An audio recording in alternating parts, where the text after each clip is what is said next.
Part 2। बारिश अब भी उसी रफ्तार से गिर रही थी। कैफे की खिड़कियों पर बूंदें वहीं धुंधला सा पर्दा बना रही थीं।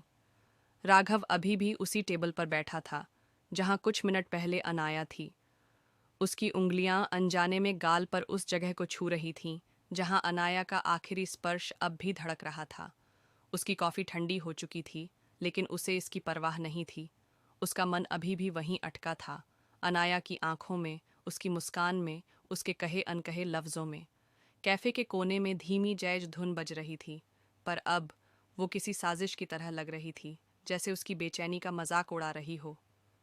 क्या वो सच में चली गई? राघव ने खुद से पूछा। उसने फोन निकाला। उंगलियां अनाया के नाम पर ठहर गईं। एक मैसेज लिखा, क्या तुम सच में चली गई? पर अगले ही पल डिलीट कर दिया। उसने लंबी सांस ली, सिर पीछे टिका दिया और आंखें बंद कर लीं। कुछ रिश्ते शायद सिर्फ यादों के लिए बने होते हैं। तभी कैफे का दरवाज़ा फिर से खुला। राघव का दिल एक पल को ठहर गया। उसने जल्दी से नज़रें उठाईं। क्या वो लौट आई? लेकिन नहीं, बस कोई अजनबी था जो भागते हुए अंदर आया था। राघव हल्का सा मुस्कुराया, खुद पर, अपनी उम्मीदों पर और उस बेवकूफ़ी पर जो प्यार इंसान से करवा देता है। वो उठने ही वाला था कि उसकी नज़र टेबल पर पड़ी।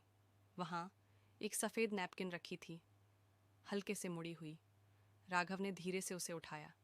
जैसे ही उसने उसे खोला, उसकी आंखें अटक गईं, क्योंकि उस पर एक छोटा सा मैसेज लिखा था, अनाया की लिखावट में। जो अधूरा था, क्या उसे पूरा करने का हक है? राघव के होंठों पर एक हल्की मुस्कान तैर गई। बाहर बारिश अब भी वैसी ही थी, मगर अब उसमें कुछ नया था, एक अधूरी कहानी को पूरा करने का वादा।